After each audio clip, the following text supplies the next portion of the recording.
Welcome to Primetime News. It's Tuesday, April 22nd here in Seoul. I'm Choi Yu-sun. And I'm Sean Lim. Thank you so much for joining us. It's now the 7th day of operations to find those still aboard the sunken Sewol-ho ferry.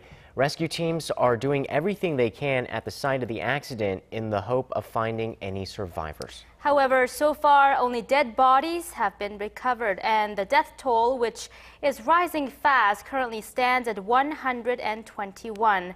Let's go straight to our Sung-hee and Myung-kil at the Paengmok-hang Harbor, just 20 kilometers away from the accident site. Guys?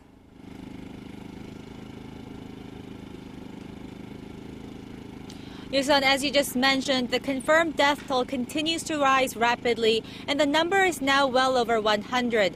Now, most of the bodies have yet to be identified, but they do come with very, very detailed descriptions like what they were wearing, the length of their hair, and even the shape of their earrings. Now, family members of the missing have been camping out here at the Paengmok-hang Harbor for days, and now they are gathering around the list, trying to match the descriptions with their loved ones.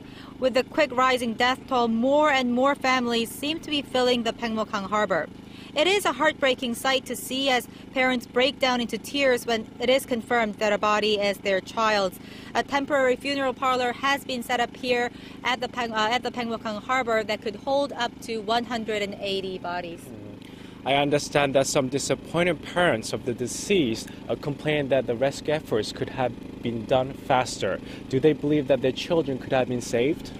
Yes, they are lashing out against the government, saying that their children's lives were lost due to the government's slow response to the ferry disaster, and some of them are even planning to request an autopsy to determine the exact causes of the death. Nearly 200 people still remain missing inside the sunken ferry, and nearly 90% of those are believed to be students from Tanwon High School. As I looked around the Paengmok-hang Harbor, there were a lot of students there were a lot of families who were in despair as dozens of bodies were transported to the harbor. A mother who lost her daughter burst out in tears during a Catholic mass. It seems many people were participating in religious activities, praying for their loved ones. Religious volunteers were here to help people in their time of need, to try and help ease some of their pain and sorrow. It's truly heartbreaking. I wake up in the middle of the night as the ferry disaster haunts me. The families of the victims say it's really good to have these kinds of religious services as we can pray and share our support.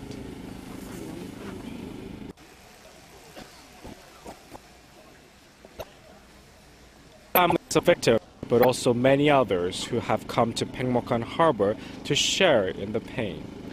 The rescue team has temporarily suspended search and rescue operations for tonight due to fast-moving currents, although today is the start of the neap tide, which is when the tides are supposed to be at their lowest. This was Sung-hee and Myung-kil reporting live from Paengmok-hang Harbor.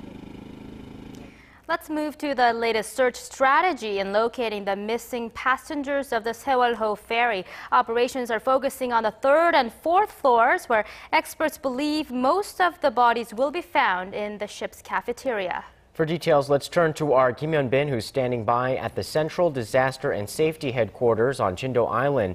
Hyun-bin, fill us in on the latest.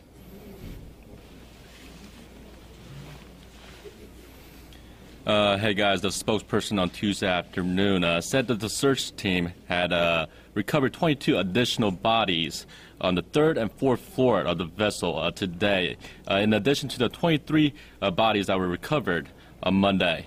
Most of the victims retrieved over the past 2 days were high school students who were in the ferry's lounge when the vessel capsized.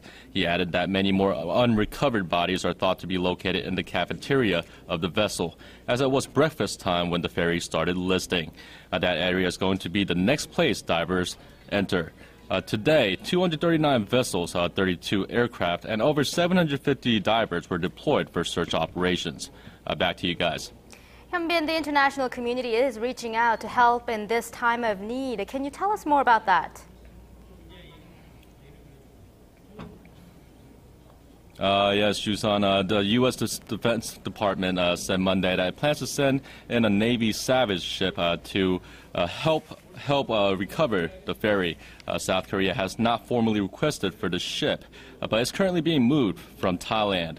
The ship is designed to repair or salvage ships crippled in combat anywhere around the world. The rescue team also successfully dispatched 2 remotely operated underwater vehicles from the United States for the first time. And 3 experts from the Netherlands are scheduled to help as well. Korean authorities have also asked China to borrow barges and cranes. This has been Kim Hyun-bin reporting live at the Central Disaster and Safety Countermeasures headquarters in Chindol.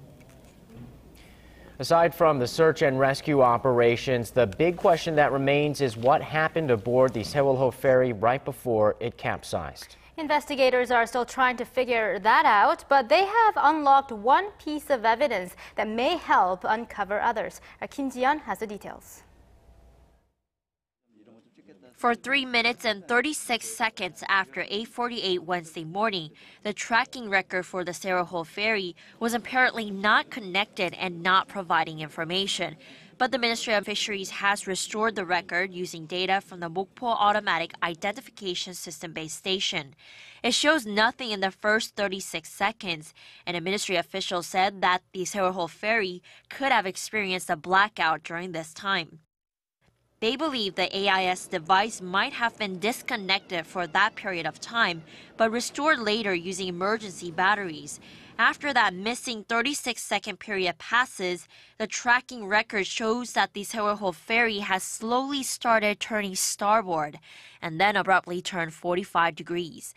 The official says the events probably unfolded after the ship veered suddenly. At the time of the accident, the ferry was traveling at a normal speed of 17 knots and was about to turn the stern 10 degrees, heading into a treacherous waterway. The Maritime Ministry added that they need to investigate further to see if the capsize was caused due to the reduced dynamic stability of the vessel. If there was an electrical blackout, it could indicate a defect on the ferry and another possible cause of the accident. Kim Ji-yeon, Arirang News.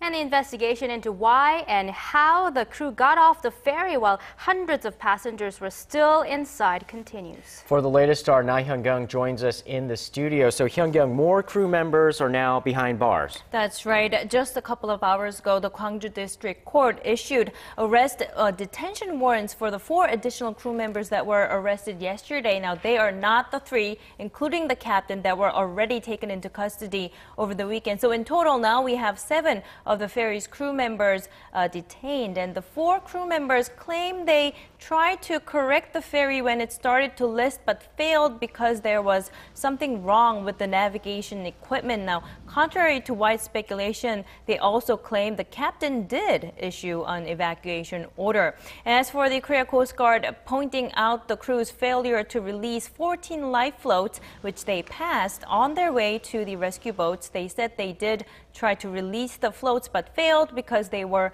out of reach. Now, each of those life floats could have carried up to 25 people. And earlier in the day, the Coast Guard said it was about 9:30 a.m. Wednesday when the regional rescue team arrived at the accident site. It took the team about 30 minutes to get there, which means Coast Guard officials were aware of the situation at 9 a.m. And as you know, initial investigation had revealed that the crew members started to escape the sinking ship at around 9:37 a.m. So that's only about 10 minutes after the passengers were last told to stay put with their life vests on by the crew. So as a result, most of the crew members were able to get onto the rescue boats and escape the ferry while hundreds of passengers were going down with the sinking ship. And investigators are also considering charging some of the crew members with homicide. And there's intense investigation now on the actual ship operator. That's right. The Cheongjin Marine Company is the firm that we're talking about. The National Tax Service launched a special probe today into 4 firms that are closely related to the ferry's operator, the Cheongjin Marine Company. The special investigation team also imposed travel bans on 30 additional personnel related to the operator. And the prosecution is also looking into whether the operator's management and the family which owns the company company evaded taxes or embezzled funds by making illegal overseas transactions. The latest travel bans come after the president of the company, Kim Han-sik, and Yoo Byung-eun, you see him right there, former chairman of the company's parent firm, as well as his two sons, were banned from traveling this past Sunday. The two sons are the biggest shareholders of the operator's holding company, with former chairman Yoo said to be the practical owner of the firm. And the Yoo family reportedly has more than $230 million worth of assets, and that's excluding debt and assets kept outside of Korea. And reports say former chairman Yoo established 13 overseas corporate branches and used them to snowball the family's assets. And Hyung, the Maritime Ministry is looking into revoking the operator's business license. Yeah, that's correct. Korea's Ministry of Oceans and Fisheries today, they said that they're considering revoking the operator's business license. A ministry official says although the capsized ship needs to be salvaged before any conclusion is made on whether the operator indeed contributed to the ferry's sinking, the crew's failure to evacuate the passengers is enough to revoke its license. All right, Hyung, thank you so much for that update. No problem. The Sewol-ho ferry disaster has certainly raised serious questions about safety awareness as a whole here in Korea. Authorities have vowed to punish those responsible for the accident to the full extent of the law. However, records show that here in Korea, those who violate maritime regulations often get away with just a warning or slap on the wrist. Our Connie Lee has more. Coast Guard officials flip over a boat after knocking on it in search of survivors. 7 crew members were found dead in this hit-and-run accident. This happened last year in March in the same waters where the Sewol-ho ferry incident took place. And just about 2 weeks ago, authorities caught 6 crew members under the influence of alcohol, steering a boat in the waters around Korea. But even out of the sea waters, more trouble. Last month, authorities found 17 sailors steering ships with illegal licenses. In the past 5 years alone, here in Korea, about 600 people were found dead or missing from maritime accidents, most of them caused by human error. From 2009 to 2013, there were about 1,400 accidents at sea. And out of those, 82% were caused by the crew. Safety violations and negligence were the cause for most of the accidents. Regardless, in those cases, the penalties for the crew would be considered light by most. Most of them were let off with just a warning, while others were suspended from work. Not a single one of the crew members had their licenses revoked. Year after year, light punishments for the many accidents in Korean waters. And now, with Korea's biggest maritime accident in decades at the fore, questions are being raised about whether it's finally time to take sea safety more seriously. Connie Lee, Arirang News.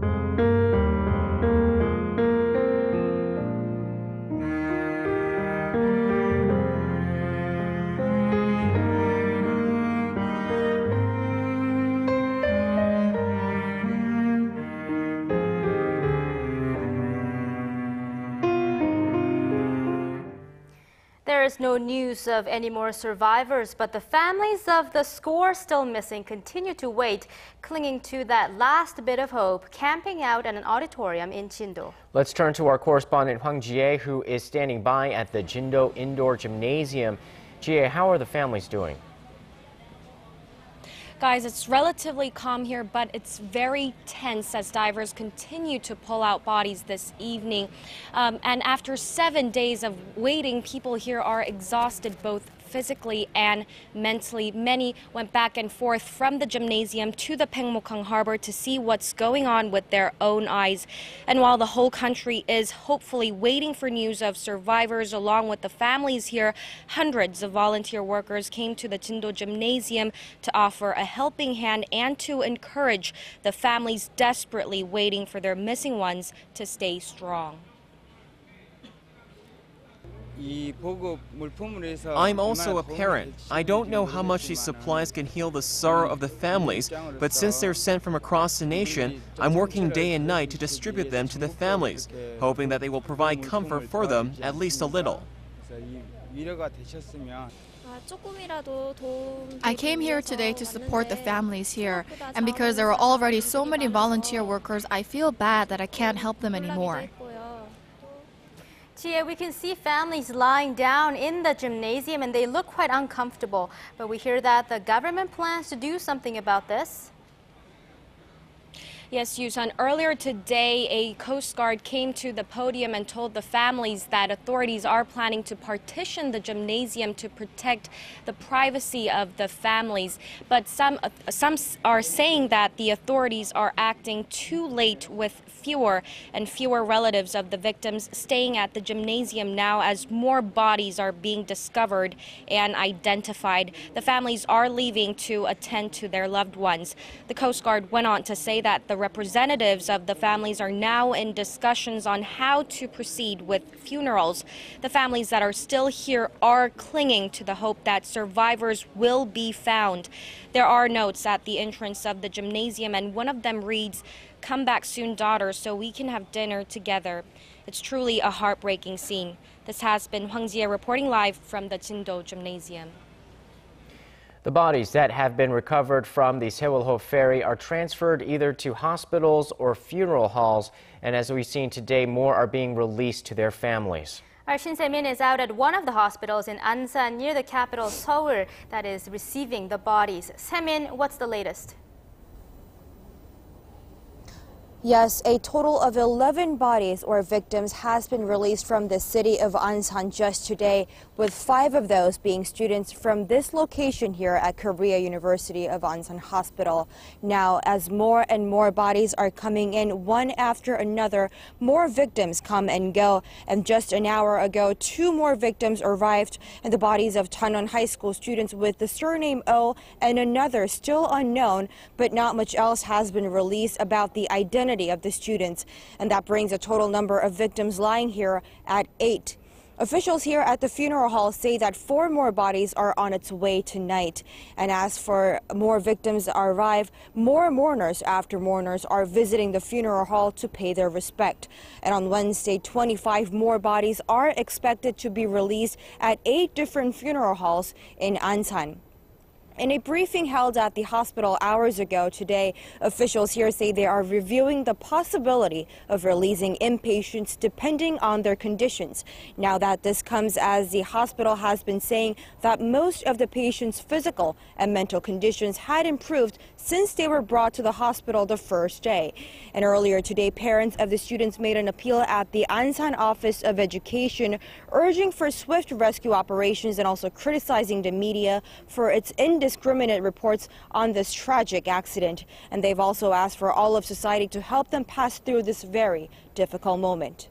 Sumin, we hear that memorial altars are being set up in the city of Ansan so people can pay their last respects to those who have passed.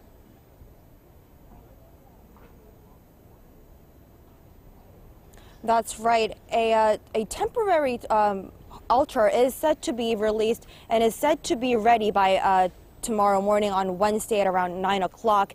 And this memorial altar is still being set up at the Ansan Olympic Memorial Hall, about 10 minutes away from this location here. And friends and relatives will be able to pay tribute to those who have passed. And as the families of the victims wish to hold the memorial altar for all of those who have passed, the city of Ansan said Tuesday that they have decided to build a memorial altar at the Hwang Recreation Park for all of those who have passed and lost their lives. not only here in Ansan but also in the city of Incheon, from where the Sewol-ho ferry left to shore. Another group memorial altar will be set up at the International St. Mary's Hospital, which is where 7 other recovered bodies are being held. And that's all for now, and this has been Shin Se-min reporting live from Korea University Ansan Hospital. Korean celebrities are also doing their part to help the victims of the Sewol-ho ferry disaster. And LA Dodgers pitcher Ryu Hyun-jin is one of them. He held a special autograph session with all proceeds going to the survivors and families of the deceased. Kim Min-ji has the details. A long line of baseball fans gather in front of Dodger Stadium in Los Angeles, where pitcher Ryu Hyun-jin is signing autographs to raise funds to support the victims of the Sewol-ho ferry disaster. Korean-American fans who took part in the event said they wanted to help out in any way they could. It's sad and very depressing. It must be a hard time, but I hope the families do not lose hope. It was a sentiment shared by all who were there. Just devastation towards the families, especially when you're talking about such young victims, high schoolers that were on that boat. It's very tragic. Ryu said that he was keeping up with the news out of Korea, adding that his thoughts were with the victims and their families. He also put up a sign on his locker that read "Sewol 4/16/14" in tribute. Ryu has already donated $100,000 through his HJ99 Foundation, earmarked for the Sewol-ho ferry disaster. I'm hoping for good news. Please take care. Other Korean celebrities have also been making donations. Figure skating star Kim Yeon-ah gave some $100,000 through UNICEF and tweeted that she prays for a miracle. A list of actors have also made contributions, big and small, while some have delivered relief goods to the harbor and auditorium where families have been staying. And all this to express one message, that the families and friends of this horrible disaster are not alone in this very difficult time. Kim Min-ji, Arirang News.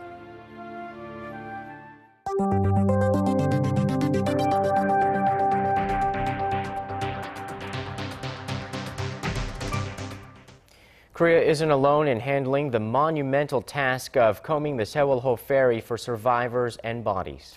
With U.S. President Barack Obama scheduled to visit Seoul later this week, Washington has made all of its resources in the region available to Korean authorities and has even offered to help determine the cause of the accident. Our Connie Kim reports. The U.S. remains at the ready to help Korea in this very difficult time. The Pentagon said Monday that the Navy salvage ship USS Safeguard is now sailing to the waters of Korea in case Seoul asks for help with salvage operations once they begin. The U.S. National Transportation Safety Board has also pledged to help investigators determine what caused the ferry to sink if requested. The U.S. Navy ship USS Bonhomme Richard, which was conducting routine patrols in Korean waters last week, is already on the disaster site along with its helicopters. President Barack Obama, who is scheduled to arrive in Seoul for a 2-day visit later this week, has pledged full support in the ongoing search and rescue operations. The presidential advisor, Ben Rhodes, said this week during a press briefing that the Sewol-ho ferry disaster will take priority during Obama's trip to Seoul. In addition to the Sewol-ho disaster, President Obama and President Park Geun-hye are also expected to discuss North Korea's nuclear program. Rhodes said the door to dialogue remains open for Pyongyang so long as the regime is ready and willing to denuclearize. Connie Kim, Arirang News. With President Obama arriving in Seoul this Friday, North Korea is showing signs of preparing for a 4th nuclear test. South Korean Defense Ministry spokesperson Kim Min-seok said Tuesday that increased movement has been detected at the North's Punggye-ri nuclear test site. He added that Pyongyang is at a stage where it could carry out a nuclear test at any time. South Korea and U.S. forces are closely monitoring the situation, and the South's Defense Ministry and the Joint Chiefs of Staff have also set up a crisis management task force to prepare for a possible test. Experts have speculated recently that a 4th nuclear test could be in the works ahead of Obama's visit to Tokyo and Seoul this week. And on the eve of U.S. President Barack Obama's trip to Japan, a group of nearly 150 Japanese lawmakers paid respects at the controversial Yasukuni war shrine, where convicted war criminals are laid. The visit by a group of legislators from several parties and at least one cabinet minister to mark an annual spring festival drew strong rebuke from Korea, a country forced under Japanese colonial rule in the early 20th century. Korean Foreign Ministry spokesperson Cho Tae-young described the visit as deplorable and an anachronistic act that undermines stability in the region. Japan's Chief Cabinet Secretary Yoshihide Suga said earlier that the visits were an individual matter of personal religious freedom and not something the government should interfere with.